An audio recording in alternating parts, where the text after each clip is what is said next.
З оперативною інформацією зі Сходу України з місць проведення АТО, полковник Андрій Lysenko, речник інформаційно-аналітичного центру РНБО. Dear colleagues, the Colonel Lysenko, the National Security and Defense Council Information Center spokesman, with the latest update from ATO Zone. Прошу, пане Андрію.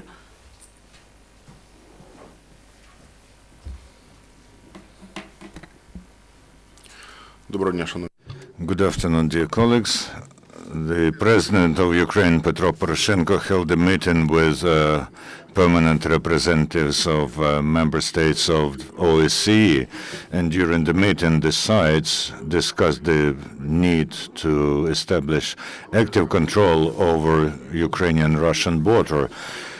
Petro Poroshenko addressed the representatives of the OSCE with a request for urgent activization of efforts of the special monitoring mission and asked to increase the number of observers to 1,500. The president said that, according to calculations of the Ukrainian side, it is only this number of inspectors of ACE and at least 29 drones can provide for the objective control over the territory seized by terrorists. Also, Petro Poroshenko emphasized the need for the urgent implementation of Minsk agreements, having drawn the attention of the representatives of OSCE to the importance of the provision of control of the Ukrainian-Russian border with the participation of OSCE inspector with the video fixation.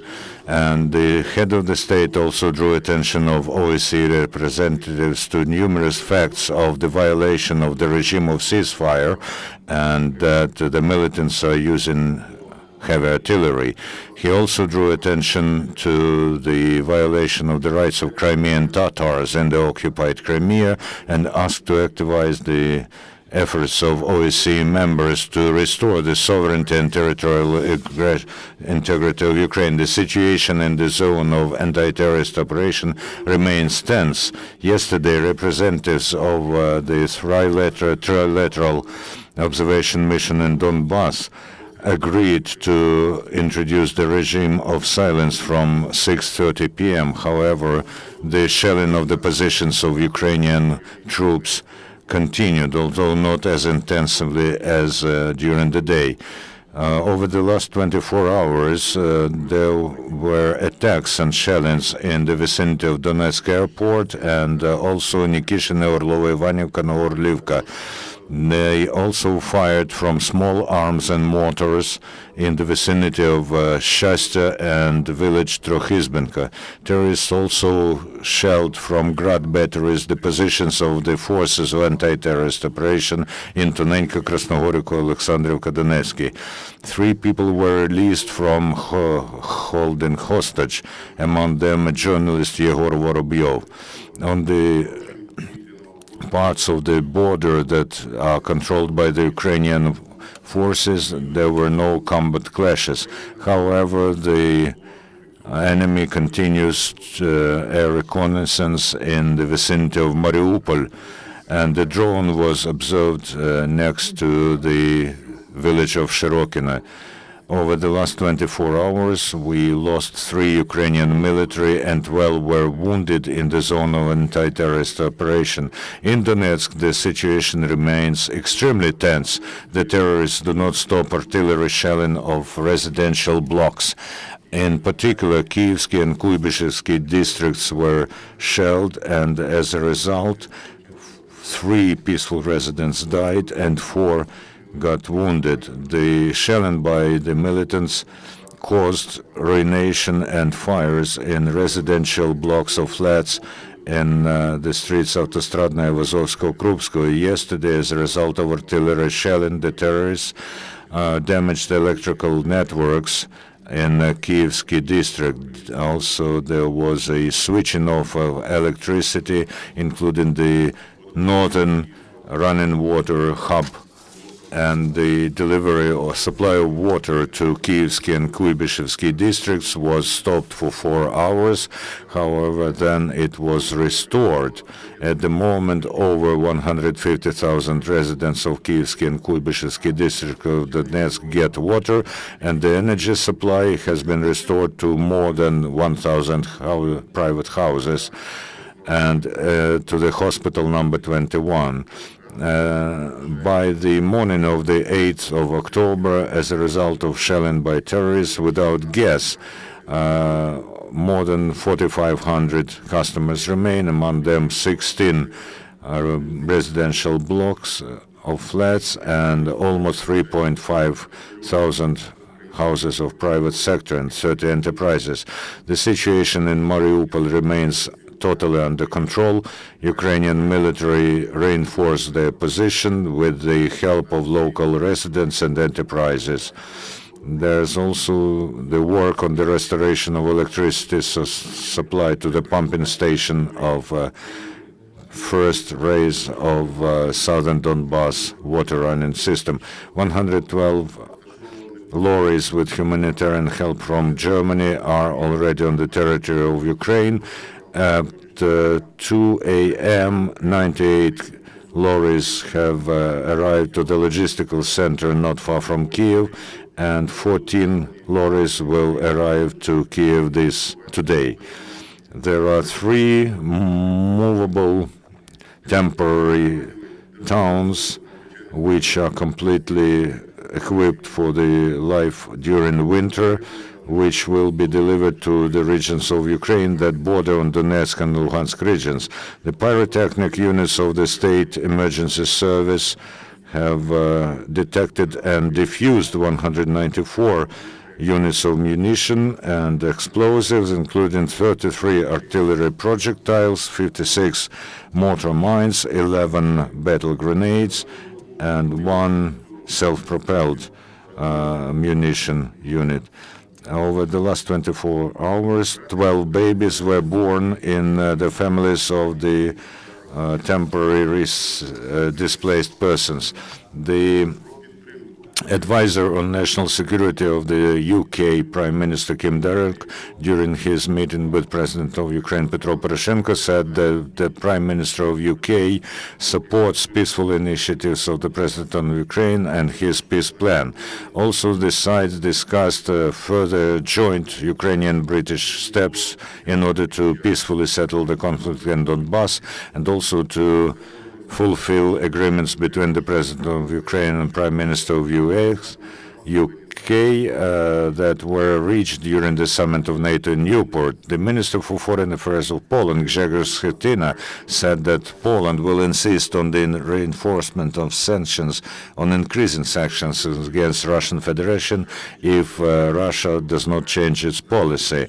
The Vice Speaker of Europarlament, Richard Czarnecki, said that he is in favor of the all-round support of Ukraine, including military support. I do not exclude any form of support. It is in the interests of Europe that Ukraine does not stand alone in juxtaposition with Russia, he said. Europe learns and progresses in this plan. If during the Georgian conflict it didn't react as well, as far as the Ukrainian situation is concerned, the position is more decisive, Richard Czarnecki said. He said that under the conditions of constant economic pressure on the Kremlin, EU will make Russia reload. The Coordination Council on Broadcasting in Moldova adopted the decision on fining all the television channels who broadcast Russian news and violated the principle of pluralism of thoughts. For instance, Romanian experts said that while covering events in the east of Ukraine, the news blocks of Russian channels discredit and put on the negative light Ukraine, and most of the materials have anti-Ukrainian direction and reflect only separatist views. Also, according to the expert conclusion, while covering events in eastern and southern Ukraine, Russian news use disinformation and manipulation. They disseminate uncorroborated rumors, and they edit the material, also defame the military forces of Ukraine. And 4 Moldovan channels that rebroadcast Russian channels were fined. Earlier, the sanctions were used by Latvia, who has put a temporary suspension on the rebroadcasting of RTR TV channel. Today, we're expecting the publication of the report of the High Commissioner of the UN on Human Rights, and we know that the presentation of the report is planned for 1 p.m. At the same time, the Russian state-owned mass media have published parts of the report using manipulation technologies and bending the facts. We call upon mass media to analyze these documents on their own. Today, the head of Azov, Andriy, said that during the ceasefire, Russian troops occupied 40-kilometer zone, which was to be under Ukraine. Mariupol is controlled by Ukrainian troops, but what territory to the east, or how close are troops to Mariupol? Russian troops, or troops of the buffer zone? According to the negotiation and according to the Minsk memorandum, should be 30 kilometers, 15 kilometers from the line of concentration of heavy weaponry, 15 kilometers in the direction of the territory temporarily occupied by terrorists, and 15 kilometers towards our territory. But this zone looks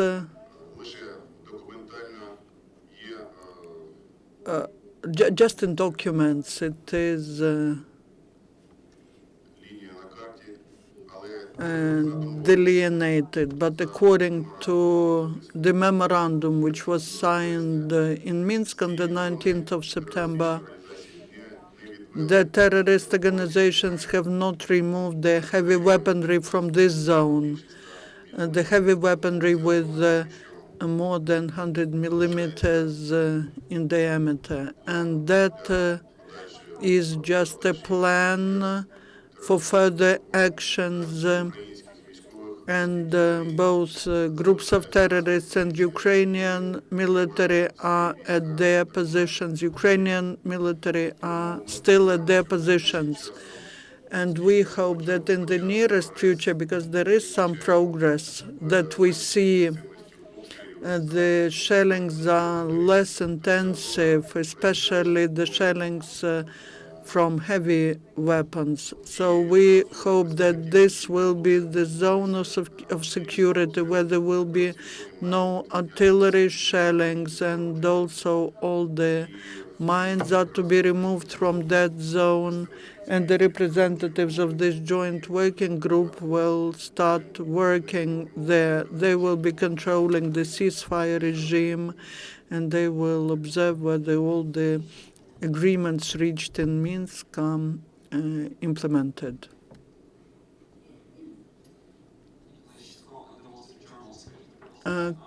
Could you please tell yesterday's agreement on the silence regime? Could you tell us who signed it? Because today in the morning there was information in the news that Donetsk, so-called Donetsk Republic, does not recognize that agreement. And can you also say that the intensity has reduced and the groups which still continue firing, these are the groups which are not under the control of the other side with which you are coming to agreement? The agreement was reached by the members of this group, which includes Russian military, Ukrainian military, and representatives of OSCE. Why the representatives of so-called Donetsk Republic reacted to that information this way. They said that they do not know this information. It's strange to hear that because there were negotiations between this group and the representatives of that formation. I believe that eventually they will implement all the agreements. And to continue on the silence regime, could you please explain? We have ceasefire. That is the regime of ceasefire. Now we have this silence regime. It's not logical. I can explain it. Every time the representatives of international organizations, in our case OSCE, and representatives of Russia and Ukraine, they are trying to make steps to reduce the intensity of firing and eventually to stop firing, as the memorandum signed by Russian, Ukrainian side and representative OSCE states. So any steps which will be efficient they are trying to make, and I do not exclude the possibility of some other agreements, but the main objective is to cease fire, to stop firing. How long will the silence regime last? All the regimes will last till the final goal is reached, the ceasefire, the total ceasefire. We'll be looking for any ways for this to happen. Unfortunately, we cannot hear, and we do not exclude. Any other questions?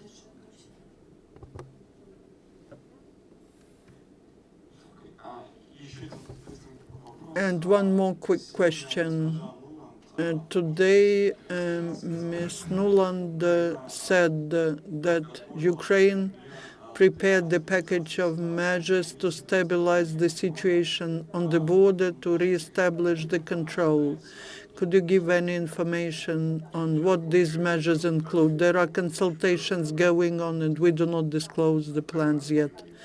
We're looking for efficient ways, efficient steps.